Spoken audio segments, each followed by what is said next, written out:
Hi everyone, I'm Hoodie Angel Brandon, and happy Father's Day. Welcome to Mjölnir Strike. We are celebrating dear old dad, who, funnily enough, just happens to be the Mjölnir Strike opponent this time around. But we are celebrating Father's Day with Mjölnir Strike, and we are showcasing my newly completed plus 10 Garon build. So obviously I'm not actually recording this on Father's Day. It's like a little under a week before. But I just thought this would be something kind of fun, kind of silly. We could showcase dear old dad against dear old dad and talk about my daddy issues. But yeah, so real quick, let's just go through our team reel that we've got. Nothing too exciting. We got our mythic. It's Thrasir this time around. We got Byleth, who is running a Gale Force setup. They're just kind of our main sweepers. They're meant to sweep things up. Then we've got Garon, who is a stat stick and mild support. We have Morgan, who is also... I say stat stick, I meant point stick. They're here just to inflate our score with all their best scoring skills. Same for New Year's Garon. But Morgan actually can do damage with her tome, and she does provide support as well. Garon provides support. But then our more... we've got Camilla running her Camilla set, and then we got Xander kind of just running around, tanking and moving people around. But then we have the newly finished Garon set. Yeah, your eyes aren't deceiving you. That is Obstruct on there. No, I do not think that is even close to his optimal B skill. I just thought it would be really funny for this mode in particular, and it was kind of the whole reason I built this, designed this build. I call this setup Immovable Garonzalas, based off of enemy from Xenoblade Chronicles 2 called Immovable Gonzalas. The whole point of this set is he just stands there and tanks. Lightning Breath would be a much better skill, but it doesn't give him more def and res, which is what we're going for here. We're just trying to get the def res super high. I think he hits 52 with both with this setup. Plus 8 from Steady Stance 4, plus 6 from Warding Stance puts him at 48, and then plus 4 to both from Water Breath puts him at 52. The enemy can't use Guard. And Panic Ploy is nullifying buffs, though I don't think that's really going to help with the stat inflation on this map, but it is funny. So yeah, not the best set, but I think it's funny. Realistically, I want to, or I also have Lightning Breath on him. That's a better A slot or a weapon for him.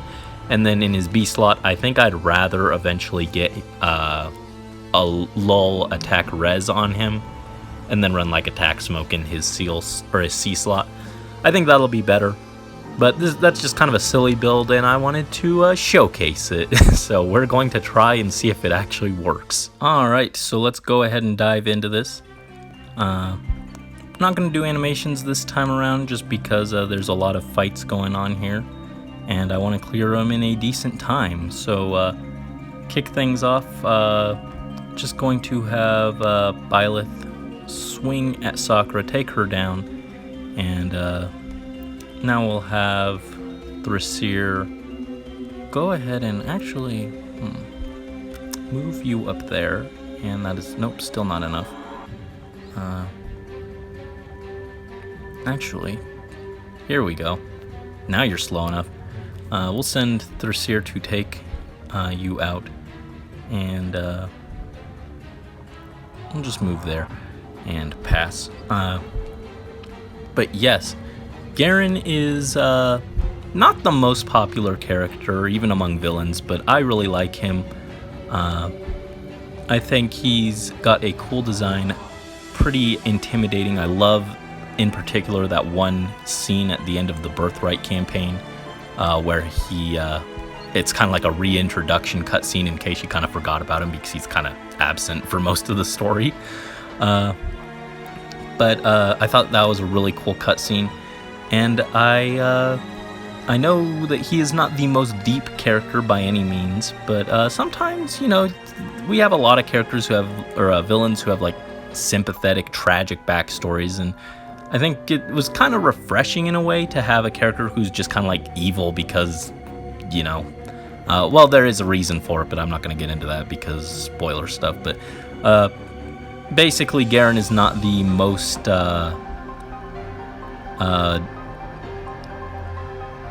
fleshed out character, I suppose, which, you know, is not necessarily a great thing, but I didn't mind too much, and there is some backstory on him that we get. I think in Xander and Elisa's supports, it's noted that he did actually used to be a decent father, which is kind of cool to get that. Wish we could have seen him fleshed out more, though. I actually did really hope that we'd get a DLC for Fates that was just basically like young Garon's adventures or something. That would have been really cool, but alas, speaking of, we're gonna send Papa Garon over here to tank these guys off. He's just gonna try and hold this gateway on his own, I think. That'll be kind of a fun little mini challenge for him. And meanwhile, we'll send Byleth to... should we take out... we'll just take out Effie for now. Smarter would be to take out Siegbert, but we'll just pass with that. So yeah, he's by no means the most fleshed out villain or the most deep or anything, but I still liked him. Thought he had a cool design, thought he was intimidating. There he goes, he's tanking like a champion. We're just gonna let him wall off this whole side over here while Byleth does his thing over here. I want to see how well Papa Garon can hold off over there. I should have brought Sakura with me, honestly, but I didn't want to change my team. But we'll just pass again, let Garon wall up. If necessary, we can use the Muspel Flame Pyre. But let's see. Actually, we'll just chill like that, and then yeah, we can still use some support. And we're not trying to solo with Garon after all. I just want to see how well he can tank off this gateway over here.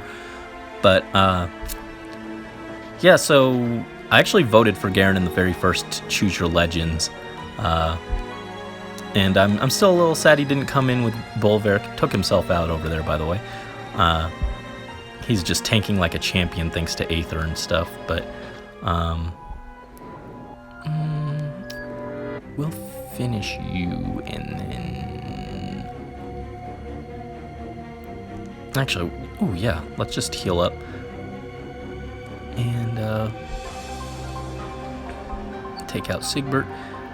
Yeah, I voted for him in the very first CYL. I was excited to see him get in. I'm glad I finally finished him. Finished his build and everything. But he is definitely not the most complex character. He doesn't have the most complex build, but I still like him. I have a soft spot for father figure characters because, like I said, I've got some daddy issues. Garon may be a pretty terrible father considering all the things he kind of tries to do to Corrin, but he still never abandoned Corrin, which puts him still slightly higher than my real dad in my book. So that's nice. He didn't try and abandon me twice, so thanks, Papa Garon. Love you for that. But yeah, I like father characters. That's part of why I'm really excited for Geralt to eventually get in. And Geralt's actually a good father figure. I love Geralt. He's really cool. So I'm hoping to see him. And as we saw here, Garon with some support just walled off that entire side of the map, and it was really funny, actually. I didn't expect that to work as well as it did. Obstruct definitely not necessary, but very funny still. And there we go. So let's just go ahead and check our rewards. Yep, just kind of floating in tier 20 still. I think my team just doesn't like, I don't have units that score high enough to push past this. I think I'd need to get some mythic merges or something, but oh well. Tier 20 is fine. The rewards for this mode are honestly not super great, though I do have fun with it. I think this is just a fun little thing that happens every so often. And Papa Garon is going to help a lot, actually, if he's as good as he was there. He can just wall off an entire side on his own. Should probably mix up my team comp and get Sakura in here so she can provide healing, and then Byleth can take one side, Papa Garon can take the other, and that'll be that. But yeah, sorry my thoughts were very disorganized. I'm not used to having to provide super in-depth commentary or anything while also figuring out a map. Usually I plan out how I'm going to tackle a map in advance. So sorry this was kind of messy, but hopefully you found my deep childhood issues interesting. I don't know. But hopefully this was a fun little video. Happy Father's Day to the best, worst dad in Fire Emblem. I don't know, Valadar might be giving you a run for your money there. Until next time, this is Hoodie Angel Brandon and Papa Garon signing out.